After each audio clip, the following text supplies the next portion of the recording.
The wacky world of MultimediaJay. Howdy, folks. Alright, more goodies. The first of several small shipments of retro stuff arrived today from an eTailer that I'm trying out for the first time. This little shipment, as it were, is from DKOldies.com, and this is the first time I've ever ordered from them, so this is a first impressions thing of sorts. They dispatched this sucker out of Pennsylvania, which isn't that much further away than if I ordered something from B&H Photo Video in New York City, so it was, obviously, it's here first compared to the orders I've got en route from JJ's and Lukey's.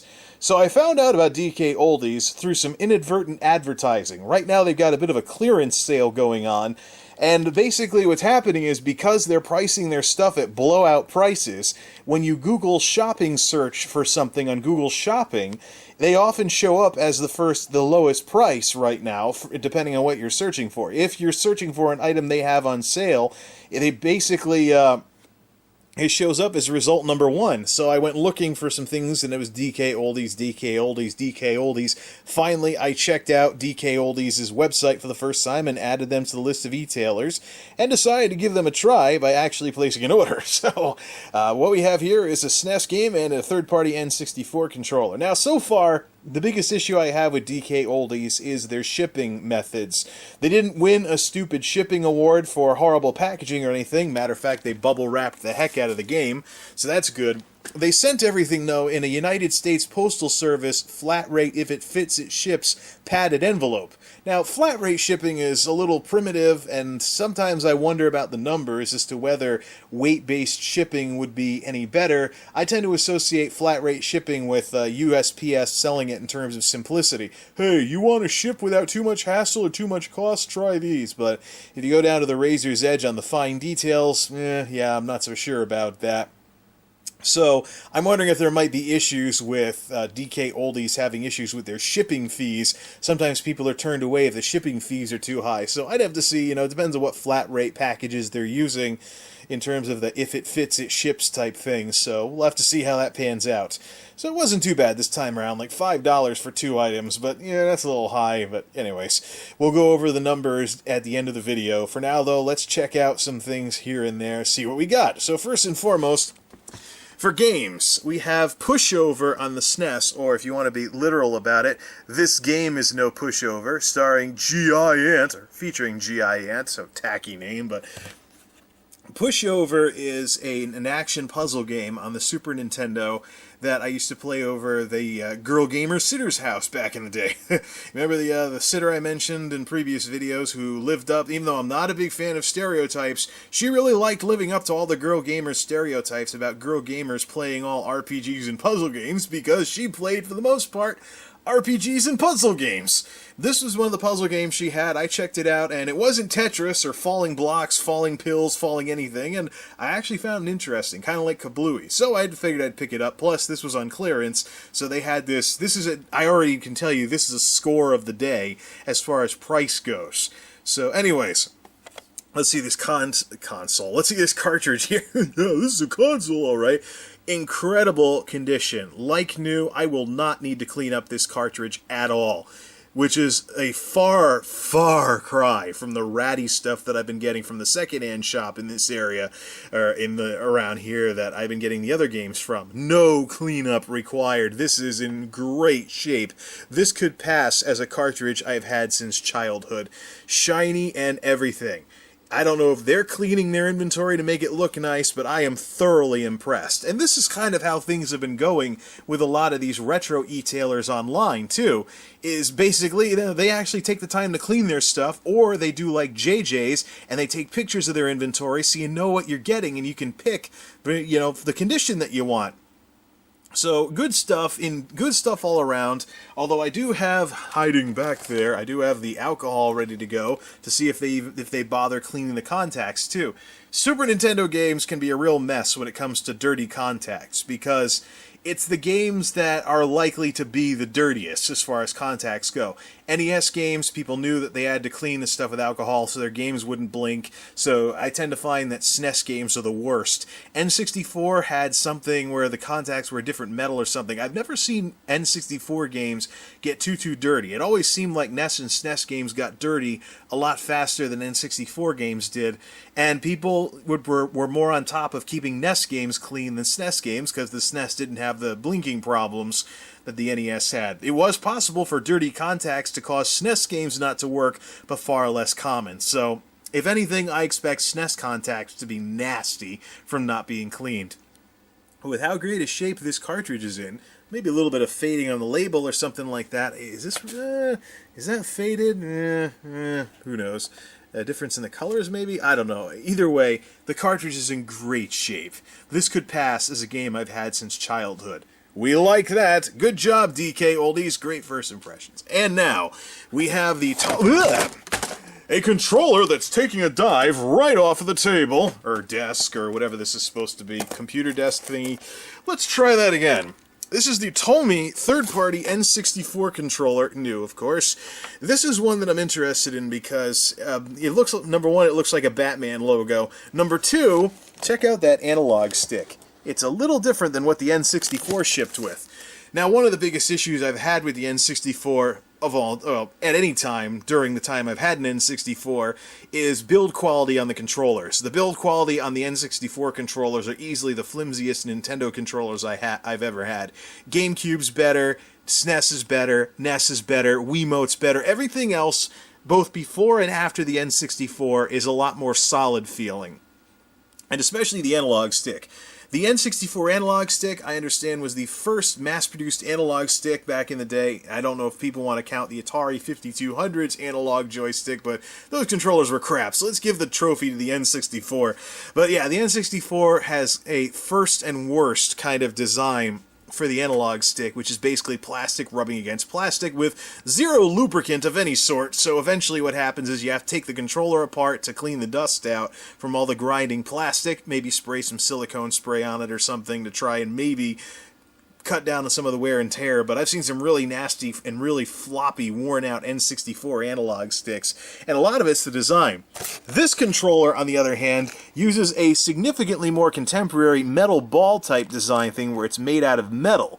So this is more like the kind of analog stick you'd see on today's controllers. So I want to see if this is actually a step up from the N64 controller, and I may just start using these all the time instead of the N64 one, because, you know, yeah, sure, authenticity and recreating the original experience, but I honestly wouldn't mind a retconned controller for the N64 because of that darn analog stick. And it'd be really nice if I didn't have to keep disassembling N64 controllers every several years to clean out the controller dust from the flimsy design. Plastic on plastic, just grinding away for however long you play the darn thing, and the feel of, like, rubber bands holding everything together. I would not mind a retconned N64 controller. So we'll unbox that a little later on. For now, though, let's get this sucker on the tripod, the camera, of course, not the cartridge, and let's see how nasty these contacts are, if they're nasty at all. DKOldies first impressions will continue in a moment. Tripod time, tripod time. Well, more like alcohol and cleaning stuff time. All right. 91% isopropyl, by the way. I used up the rest of my 70% stuff. So this is a little strong for certain types of plastic. I've actually taken off some paint by mistake before easily with this stuff. A little bit strong. Well, let's see how nasty these contacts are, if they're nasty at all. Remember, Pushover from this eTailer is in great shape. Cartridge-wise, what do we got on the contacts? Whoa, dude, check it out. I see gray instead of solid black. There is some stuff coming off, but it's not as much as what I've seen from... Is this... Whoa! You know, they say on their, they say on the packing slip that they audit these for quality or something like that. Was that something wrong with the contact? No, it can't be. I know a lot of places talk about testing games out, but these suckers are probably... Suckers. Can't I be more respectful than that? These folks are probably the first retro eTailer that I've ever purchased from that appears to make an effort to clean the darn games out. Wow! Look at this. Doesn't smell, well now it smells like alcohol, but it doesn't smell like tobacco residue either. So, yeah, check this out. Okay, here's the Q-tip. The grand total. A little bit of gray. It's not charred black or anything. Well, that side actually charred black a little, but alright, there's some stuff on here and there, but yeah. Plus, oxidation can actually occur, just from like changing climate or something like that, I think, because my brand new Super Retro Advance, brand new, straight from the factory, straight out of the box, black. I absolutely could not believe how much. No wonder the thing wouldn't work on the first try. I could not believe. No, I'm not trying to blow on the cartridge to get it to work. Just trying to dry the darn thing off. Although alcohol evaporates pretty quickly. So, very impressed. A lot better than blowing through 2 or 3 Q-tips just to get the thing to stop turning pitch black. Actually, the Super Retro Advance got pretty nasty. Alright, let's check this sucker out. Back controller. Doesn't have the same ring. Alright, let's check out the package here. We got a slow and turbo button. It's got slow and turbo functionality in there too, so little nod to the NES Advantage or something along those lines. Tested, accuracy, yeah, whatever. I tend not to associate third-party stuff with quality or anything like that, or first-party quality. The Tomy controller, 10 buttons including slow-mo, turbo, adjustable auto-fire buttons, and an analog stick. Controller's a slot for memory card. Well, duh, it's an N64, And it's in multiple languages here, so anyways. Made in China, what isn't? Alright, I already sliced off the plastic, so let's get this sucker out of the box. Make sure Pushover doesn't fall over. I hope I didn't just jinx myself. Out it comes. Alright, cord length-wise, don't know how well this is. No Nintendo logo on the plug, but cord length-wise, looks like it might be around the ballpark of what the original N64 one was. Moment of truth time. What does it feel like? Nice. It'll probably take some getting used to because we don't have those handle things on the side, but I know some people that would probably appreciate this kind of a controller thing. A little loud on the D-pad, but I don't use the D-pad very much. Yay, lawnmower! Yeah, get that lawn mowed before the Labor Day weekend. Alright, as far as feeling goes, clickety clickety, clicky clicky. So we got clicky top buttons and a clicky D-pad, and let's see this analog stick. Oh yeah, this feels great. It feels, even though it would be better if this had a rubber top instead of. That's not a lawnmower. That's a go-kart. All right, they better not tear up the yard. All right. So even though it doesn't feel like rubber bands. So that's the big improvement here. If you take a really close look, there's a little metal ball in there, and it's kind of like almost like a stick shift in a car. It's got a little hole that it goes through. I understand this metal piece, this plastic piece can be taken out if it gets in the way. Turbo and slow, clear. Another difference from the OEM design. Z buttons feels all right. A little bit more action on the Z button than on the N64's original controller. These buttons are a little cheaper and clickier, as are the controller buttons, and everything kind of feels a little looser, but a lot of newer third-party controllers are like that. I often wonder, too, with third-party controllers, if they feel looser because they're new, and the original N64 ones are broken in. Now, I heard that this thing clicks. You can press down and have it click, but I'm not able to get it to do that. My top concern is it reminds me of a Logitech controller I used to have with a plastic cap on top. Will this come off and leave me with just a metal shaft underneath? That's my question. So that'll be the quality test to see if that happened. But this feels a lot better than the rubber band powered, or at least that's what it feels like, N64 OEM controller. So cord length wise, well, we'll find out what the cord length's like, but here's the cord. We'll find out what the cord length is like when I go to actually play test this sucker. Oh, Pushover fell over! But not like in the falling over method that I thought. So anyways, yeah, the little Batarang N64 Tomy controller here. Let's close the window to block out the lawnmower and fire up the N64 and see how it plays with a couple different games. And we'll fire up Pushover too to make sure this works as well. Alright, let the games begin. First up, we have Pushover loaded in the Super Retro Trio, and everything's set to Super Nintendo mode, so let's fire this up. One thing worth noting that I found out since the last time that I've done some of this stuff, or the last time since getting this console, yay, it works. the Super Retro Trio's controller select is not an ability to play every console with every controller. The console, because the default controllers are designed to work with, let's start the first stage here. Because the console is designed to work with controllers that have Sega Genesis style things, basically the way it works is the Sega Genesis stuff can be used to play everything. And then the Super Nintendo you have to switch to for SNES type stuff. Maybe it's something with how the controller sends information. But anyways, we have a timer in the corner, but that's just, I think, like a speed timer, and you lose your bonus points when it runs out and it starts ticking upward. So let's see how this used to go. Watch, it's going to turn red, right? Yeah, it's going to turn red and start going the other way. Now it's... Oops. Move them close, then push. So this is what all the dominoes do. So it basically takes domino type stuff, and it kind of, does other stuff. Anyways, can we restart this? You have failed. You have no pushes left. Replay. Should have walked off the cliff or something. Well, let's at least solve one puzzle here. Replay.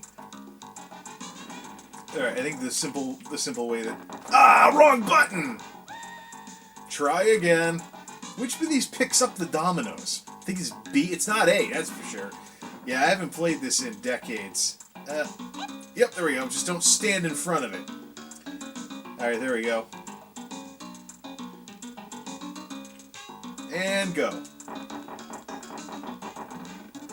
Yay, he smiles! And we get a password and the game continues.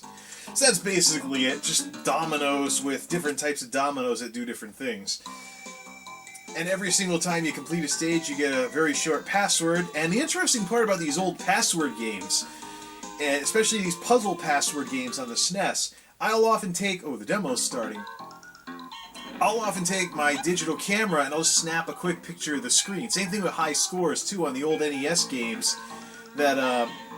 Same thing with high scores on the old NES games. It didn't save their high scores. I can just take a picture of the high score and like, hey, that's the score I got. And of course do the same thing with passwords too. So it's not quite as convenient as something like a save state feature or an autosave feature or something like that, but it works, sort of, and it lets you play the original stuff. Anyways, it's enough pushover for now. Let's try out the Bat controller. Alright, maiden voyage, time for the Batman controller thingy. Anyways, enough of that.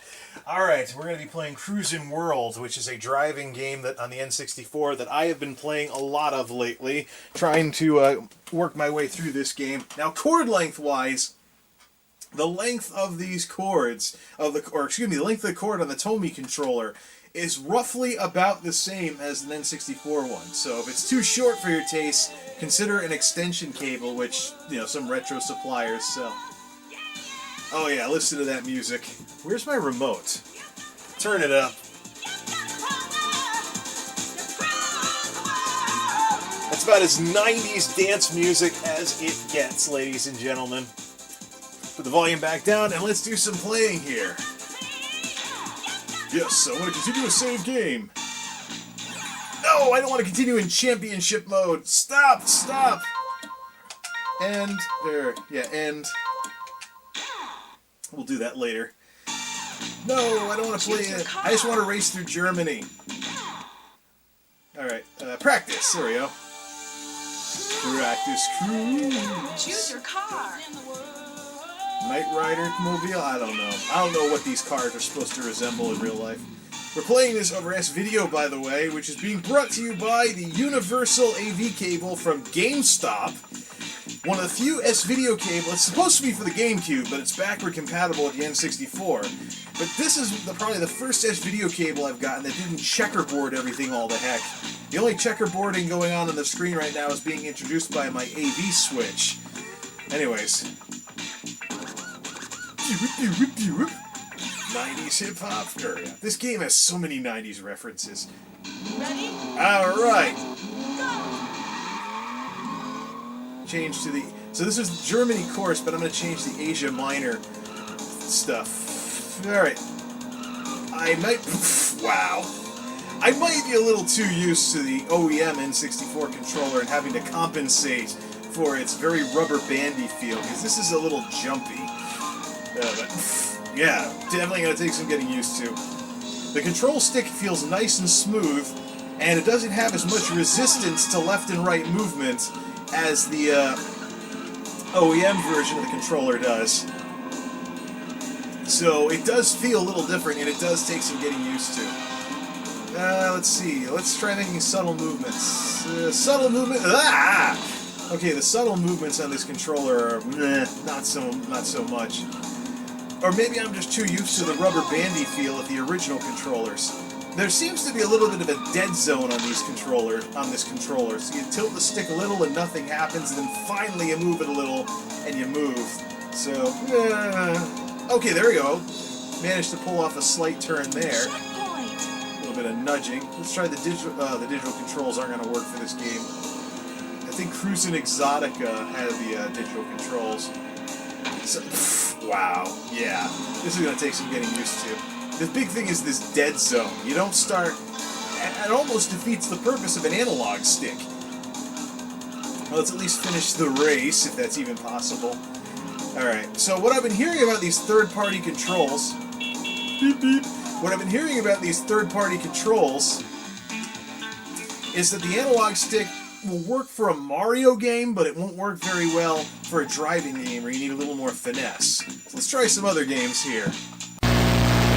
Welcome to Destruction Derby! One of my favorites, even though it wasn't all that great of a game, and I think the PlayStation versions were a little better, but it's kind of different. Let's try arcade mode. Now this, Seascape's pretty much do for this. And let's pick the Street Rock. No, I want something tough. Actually, no, I want something with some actual handling. Alright, let's try this out. This should be middle of the road between a driving game requiring precision movements and an action game or something like that. And this game is loud. I'm probably going to have to shout over it. 3, 2, 1, go! Burn out! Love the soundtrack of this game, by the way. Graphics were middle of the road back in their day, but now that I have decent S-video, okay, that's bad. So apparently the sharp turns aren't as... Fortunately, it's the goal of this game to crash into the other cars. Oh, I missed. Okay, this is the Street Rocket car isn't supposed to feel like the Street Rocket car is not supposed to be as clunky as the Taxi, so yeah. So if the announcer will ever shut up. I am playing this in Stretch-O-Vision, by the way. I'm stretching this to 16:9, but so basically, this analog stick is very, very nice. It feels nice, but it doesn't control nice. There's that dead zone, and I don't think moving it all the way to the side registers as much as moving an N64 controller all the way to the side. So it'll take some getting used to, maybe, because I'm so used to the default controller. But at least it doesn't feel like I'm fighting against rubber bands to turn the stick. Retrobit actually has a version of this controller, or a version of their own take on the N64. So much talking. The cars are dropping like flies. Yeah, this definitely feels different than the original N64 controller. Now, Retrobit has one with a rubber-domed thumbstick that I might try out. It's been discontinued, but I might check it out anyways. It's basically like what you see on a DualShock controller. And, or maybe I should just try this one out. No, it's not all that bad. Let's hit the slow button. Nope, not doing anything. Ah! That was me hitting the start button a bunch of times. Clear. I don't know how the turbo thing works, so I'll figure it out later. Alright, that's enough Destruction Derby 64 here. It's me, Mario! Okay, Super Mario 64, the original version on the N64 through S-Video with the Tomy controller. And I blew away my save data when I cleaned the game off. Oops. Either that or the save battery's about to go dead on this cartridge, because I'm way further along on the Virtual Console version of this game than the N64 one. thinking of selling this one off, though, because it's complete in box. So, boy, that'll fetch me a little something. Or should I wait till the next Mario game comes out? Let's just go through the Bob-omb battlefield, and let's mess around with Big Bob-omb on the summit. See if I can kill Big Bob-omb. So, the big problem with these Mario games is you weren't trying to do as much subtle movements with these. There we go. Triple jump. Spin the camera around. It does take some getting used to.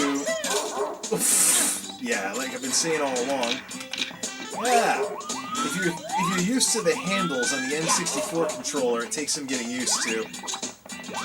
But again, the different feel to all of this, I don't have the cannons unlocked yet. Oh! Good, I didn't get hit by the chain chomp at least. The stick gets a little slippery because it's not rubber. That didn't. There we go. The stick gets a little slippery because it's not rubber, but it seems to be playing okay. I also haven't played Mario 64 with an N64 controller in a very long time. Unfortunately, because most of the ridges to help with your grip are on top. Oh shoot! Come on, be an A trick.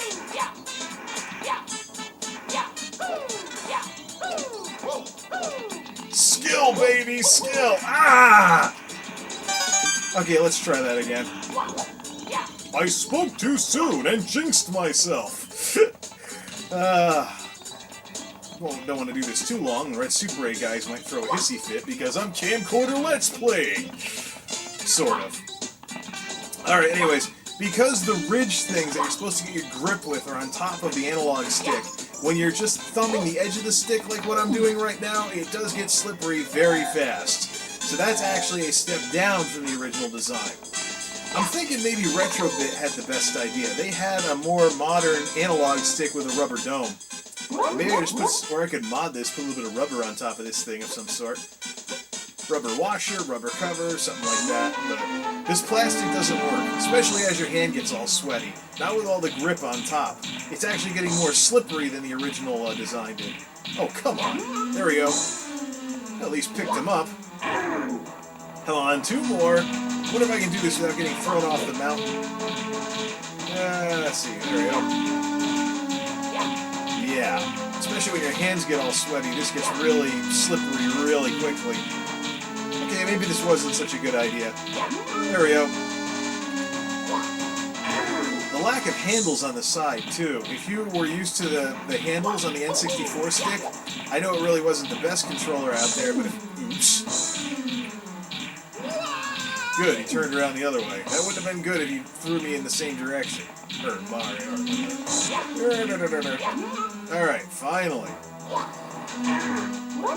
Takes some getting used to, alright, but this controller is usable, but not so sure. Alright, let's before we go get the star. This is with the stick in the middle. Start tilting a little more, and finally it starts moving. The dead zone is about a quarter of the way out from center. I don't know if there's any way to adjust that or to mod the controller so it's more precise, but yeah, at least it doesn't feel like rubber bands, but it's going to take some serious getting used to. Alright, wrap-up time. As much as I thought this controller would feel like an upgrade from the original NES, the original Nintendo N64 controller, it feels more like a side grade. Yeah, this kind of feels kind of cheesy, even though I've already cleaned it out once.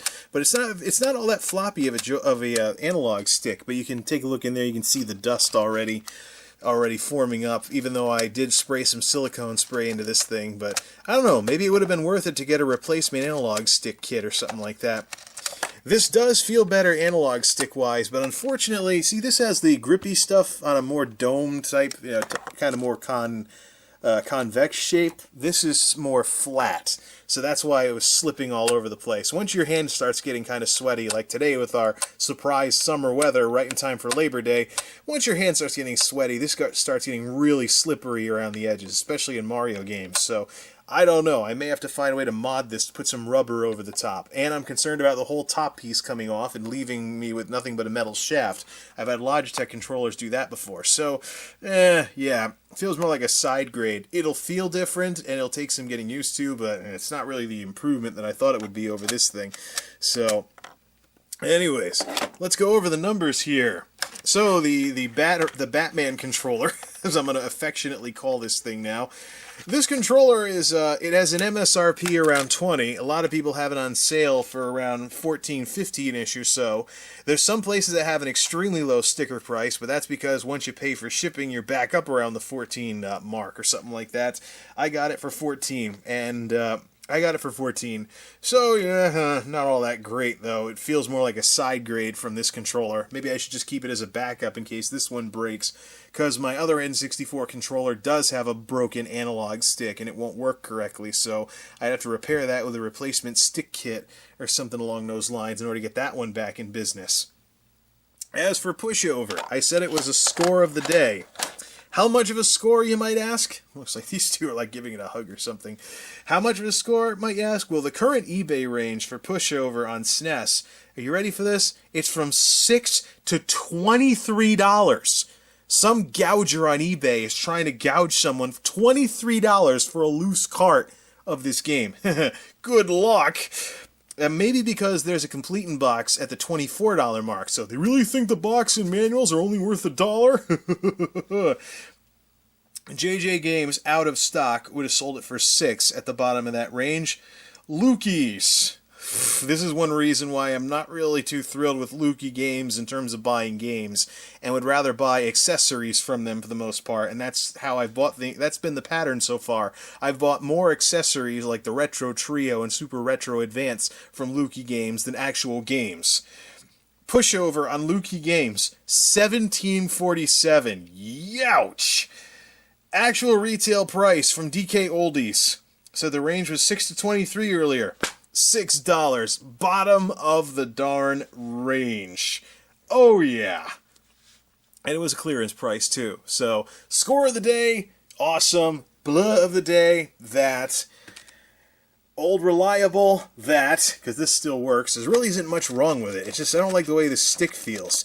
When you use DualShocks and PlayStation controllers and GameCube controllers for years, and then try going back to this, it's an adjustment. To say the very least. Maybe I could mod this to make it not be so much of a side grade. We'll figure it out. Anyways, this video has gone on long enough. This has been my first impressions of DKOldies. Overall, impressed with how everything went with them. Not so impressed with what I bought, except for that game, of course. But, yeah, I'll definitely check them out again later on in the future. Till next time, this is MultimediaJay, signing off. Thanks for stopping by.